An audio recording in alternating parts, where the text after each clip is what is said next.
la banque maintenant. Ouvrir son compte en banque à Hong Kong. Alors ça, c'est pas évident. Mais bon, pour faire simple, je vais vous donner 3 petits conseils. Bon, alors le premier, c'est bien choisir sa banque. Est-ce que vous avez la bonne taille, le bon type de business pour approcher telle ou telle banque? Par exemple, si vous voulez aller voir HSBC, ben, vous avez intérêt à avoir un business qui tient la route et qui est là depuis longtemps, parce que sinon, ils vont juste pas vous accepter. Euh, il faut amener là-bas vos Certified True Copies. Okay, donc ça, c'est les copies certifiées conformes de tous vos documents. Donc ça, c'est un terme qui est intéressant de retenir aussi. Et bien regarder que ça inclut dans votre package de création. Parce que sinon, vous devrez payer en plus pour aller voir les banques. Et alors, il faut très bien se préparer pour aller voir les banques. Il ne faut pas y aller en short et en tongs en se disant c'est bon, je suis le client et je vais avoir mon compte en banque. Non, si vous allez voir la banque, ce qu'il faut faire, c'est bien se préparer, aller là-bas avec un plan financier qui tient la route, expliquer tout le business, si possible, alors même un site internet déjà de fait avec carte de visite, etc., pour vraiment montrer que vous êtes là.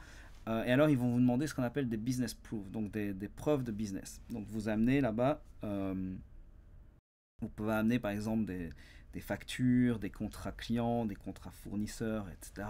pour bien montrer que voilà, vous avez un business qui est en train de se faire, qui commence. Si vous faites un produit, vous pouvez amener votre produit là-bas. Voilà, donc amener en fait des preuves que votre business fonctionne. Si c'est un business qui tournait avant, par exemple, vous aviez un business en France, par exemple, et vous vous dites bon, ben, je vais relocaliser sur Hong Kong et donc voilà.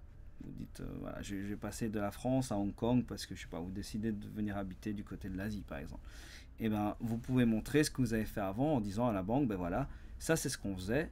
Et on va faire la même chose avec la société de Hong Kong. Comme ça, ils peuvent déjà voir un peu à quoi s'attendre au niveau chiffre, balance, etc. Et ça leur montre que c'est un vrai business. Donc ça, c'est très important.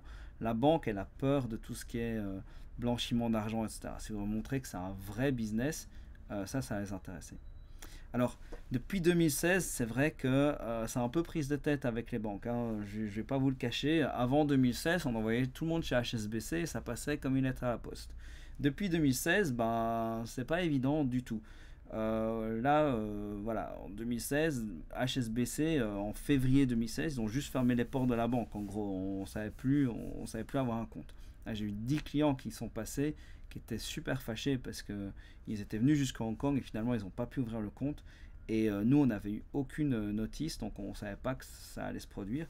Et voilà, donc ça, c'est ce qui s'est passé février 2016. Et puis ça a été très compliqué. Donc moi, HSBC, j'ai laissé tomber. Je suis allé voir vers d'autres banques. Donc on a regardé aussi en dehors de Hong Kong. On a regardé à Singapour. Singapour, il y a encore moyen d'ouvrir avec OCBC ou DBS.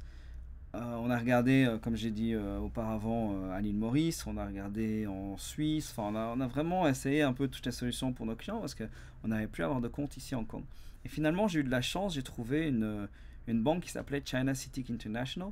Et avec eux, on arrivait à avoir des comptes pour nos clients. Et ça a duré pendant un an et demi, quelque chose comme ça, où on a envoyé tous nos clients là-bas et ça passait, je vais pas dire tout le temps. On a eu un rejet, malheureusement, c'était un Français. Et il était venu avec un business plan où il disait qu'il avait l'intention de faire 10 000 euros par an et c'est juste pas passé, quoi. Parce que le banquier, lui, il voulait voir de l'argent. Donc voilà. Puis fin 2017, fin presque fin septembre 2017, on n'a plus rien entendu parler de Citic. Donc ils nous ont plus répondu, on a envoyé des messages et tout ça pour des clients, plus de réponse. Du coup, ça nous a fait un peu flipper parce qu'on s'est dit comment on va faire. On se retrouve encore dans une situation sans banque. Et on a eu de la chance, encore une fois, c'est que un de mes anciens clients qui venait de rejoindre une nouvelle boîte qui s'appelle Need Business avait en fait, comment dire, était devenu maintenant le Chief Marketing Officer de cette nouvelle société, NEAT. Et en fait, ce qu'ils faisaient, c'est qu'ils ouvraient des comptes en banque pour le corporate. Alors, NEAT Business, je vais en parler un petit peu plus après. C'est pas une banque, mais ça vous donne en fait tous les outils que vous pouvez avoir une banque, mais c'est beaucoup plus simple d'ouvrir le compte en banque et de l'opérer. Donc j'en parlerai un peu après. Et donc maintenant, on est capable en fait d'ouvrir un compte en banque pour tous nos clients, même à distance, via cette solution Need Business. Mais comme je l'ai dit, je vais en reparler un petit peu par la suite. On est aussi capable d'ouvrir des comptes en banque maintenant avec DBS, ce qui n'était pas évident avant. Maintenant on peut, mais on n'envoie pas tout le monde à DBS non plus, parce que DBS demande des frais importants. Ils ont aussi leurs critères de sélection, mais on les connaît, donc voilà, on sait un peu comment, on sait quels clients leur envoyer, quels clients ne pas envoyer, attendre un petit peu. Mais avec Neat, tout fonctionne, donc c'est plutôt bien. Alors, si vous demandez pourquoi est-ce que c'est devenu difficile à Hong Kong avec les comptes en banque, ben, il y a plusieurs raisons pour ça. Alors, la première, mais c'est pas par ordre d'importance, hein, c'est juste, voilà, il fallait bien en mettre une d'abord, c'est toutes les règles AML, donc Anti-Money Laundering, donc les règles contre le blanchiment d'argent. On a aussi des règles de CFT, Counter Terrorism Financing, on a FATCA, qui est en fait pour les Américains, donc je vais un peu passer. Et puis on a le CRS qui est très important par contre pour nous Européens. Et Canadiens aussi si vous me regardez parce que vous l'avez signé. C'est le Common Reporting Standard de l'OECD qui dit en fait que on va, enfin non en français c'est pas OECD, c'est OCDE, voilà, qui dit en fait qu'il va y avoir un échange automatique de données financières, d'accord, données bancaires entre pays. Donc il y a 100 pays qui l'ont signé, dont Hong Kong. Et alors il va y avoir à partir de 2017 pour certains pays, 2018 pour d'autres, Hong Kong fait partie de 2018, il va y avoir un échange automatique de données financières. Donc Hong Kong va prendre toutes les informations bancaires de non-résidents hongkongais et va les envoyer à leur pays de résidence. Donc qu'est-ce que le pays de résidence va recevoir? Ben, c'est le nom de la personne avec son compte en banque, donc personnel ou corporate, d'entreprise en fait, et avec la balance, donc combien d'argent il y a sur ce compte. Et ça va être envoyé, boum, au pays de résidence.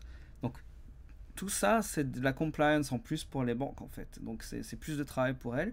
Et ben, ça a un coût, surtout que les banques à Hong Kong, elles travaillent encore comme dans les années 90, donc c'est pas la folie. Hein. Au niveau paperasserie, ils font tout à la main. Donc ben, ça prend du temps, ça coûte de l'argent, et du coup, ben, ils n'ont pas trop envie d'aller prendre des nouveaux comptes en banque. Surtout que quand on leur donne des dépôts, ils ne savent pas trop quoi en faire, vu que les taux d'intérêt sont bas, etc. Donc voilà, ça c'est un peu les raisons. Maintenant, pour être totalement honnête avec vous, je suis allé voir le Hong Kong Monetary Authority, et j'ai regardé un peu quelles étaient les demandes en fait de HKMA. Et c'est pas terrible quoi. C'est juste de demander à la banque qu'elle connaisse ses clients, qu'elle sache qui ils sont, quelles activités est-ce qu'ils font, et voilà quoi. C'est tout. C'est pas formidable. Mais voilà, les banques aiment pas fort, et du coup bah c'est devenu plus compliqué d'ouvrir des comptes en banque. Alors la solution Need Business que j'ai mentionné avant.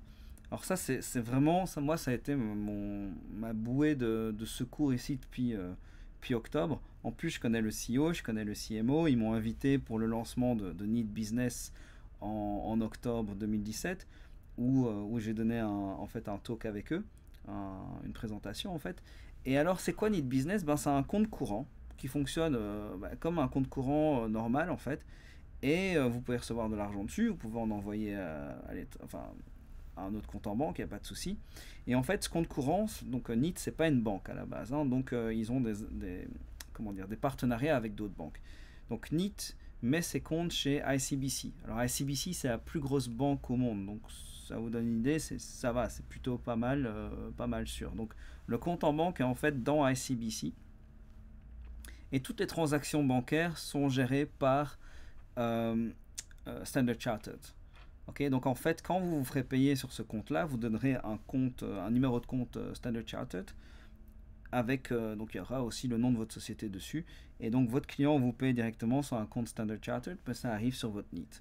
Alors l'autre avantage de NIT aussi, c'est que ça se connecte à tout, donc ça peut se connecter à Stripe, à PayPal, même sur Amazon, bien qu'Amazon c'est pas forcément une bonne idée, il y a d'autres solutions qui sont meilleures. Si ça vous intéresse, on peut en discuter. Donc voilà, NIT c'est plutôt pas mal. Donc on est vraiment sur un compte qui a fonctionné comme un compte courant normal, qui se connecte à plein de trucs. qui est plutôt safe parce que bah, on travaille avec des grosses banques. Il est 100% en accord avec HKMA, donc voilà. Et ils font la compliance aussi. Alors ce qui est super sympa avec NIT, bah, il y a plusieurs trucs qui sont sympas. Une, c'est qu'ils vous donnent des cartes Mastercard. Donc vous pouvez avoir directement des cartes de débit Mastercard.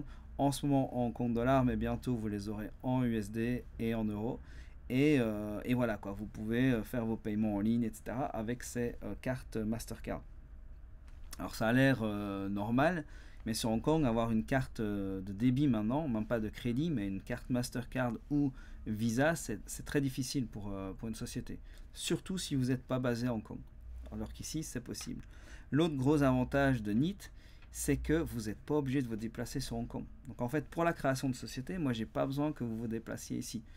Si vous m'envoyez juste votre copie de passeport, votre adresse de résidence dans le pays où vous vivez, le nom de la société, ben moi je peux déjà faire l'ouverture ici. En plus de ça, avec NIT, ben on peut faire l'ouverture du compte à distance.